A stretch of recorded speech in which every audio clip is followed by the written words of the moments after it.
Oh, another one to hear the legend of Lefty?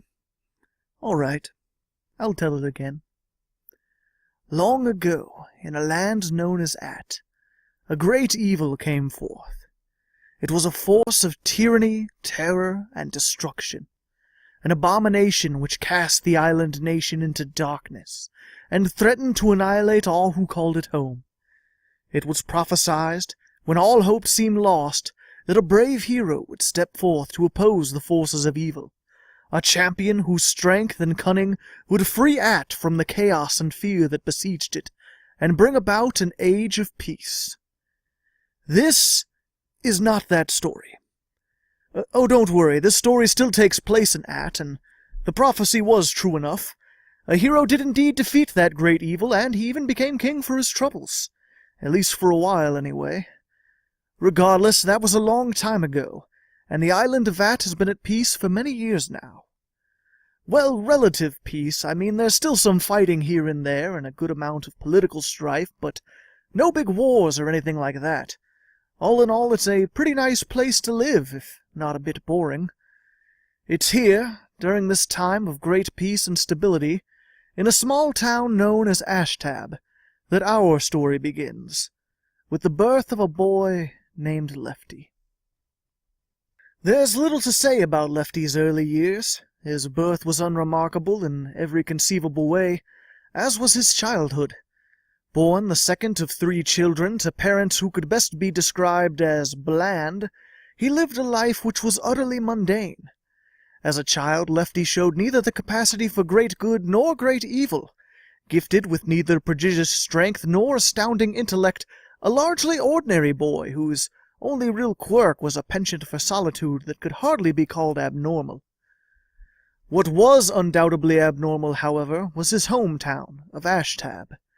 Strangely, the little hamlet was situated in the heart of the Golden Desert, a bleak and barren place with no naturally occurring sources of water, and subsequently a place lacking in both flora and fauna.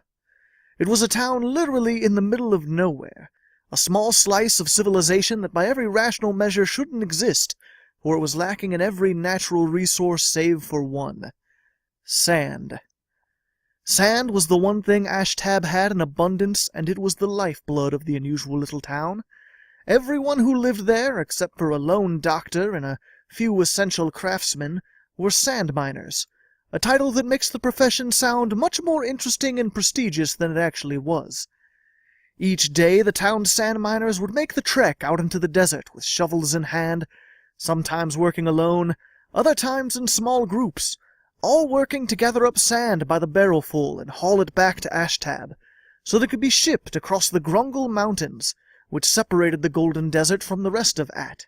It was the chameleons of Opprobrium, situated just on the other side of said mountains, who bought the sand.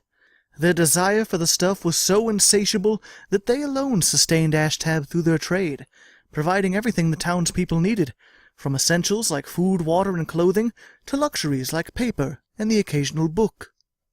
Lefty, like most everyone else in Ashtab, was also a sand miner. On his 13th birthday, Lefty's father took him out into the barren wastes, a shovel in one hand and an empty barrel dragging behind them, to teach the young lad how to earn his keep. The very next day, Lefty was out there on his own, having mastered the art of shoveling in a single afternoon, getting the daily barrel he was required to submit without much effort. This continued on every single day for several years, until, on his 16th birthday, Lefty was deemed an adult by the village elders, and his quota was raised to 2 barrels a day. Overall, it was a pretty simple job, and while Lefty certainly didn't enjoy doing it, he didn't hate it either.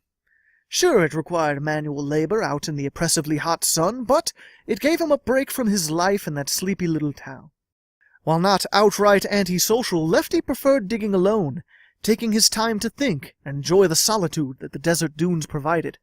Oftentimes he'd stay out there for hours on end, taking long breaks from his work in order to pursue his 2 favorite hobbies: drawing crude pictures in the sand with his finger and throwing smaller rocks at slightly larger rocks. It was during one of these extended breaks, on a day just like any other, that Lefty suddenly and inexplicably wandered off. Later on, he would claim that it was a lust for adventure that drove him to leave his home, and with how things ended up, that seems like such a fitting explanation. I, for one, don't believe that for a second. Back then, Lefty didn't crave excitement, didn't even have a concept of it. He couldn't have been seeking adventure because he didn't know there was adventure to be had. Living in Ashtab, he never could have envisioned himself living a life that could be called legendary. To be honest, I don't know why he left that day. I don't think he knows why. Perhaps he simply had enough of digging.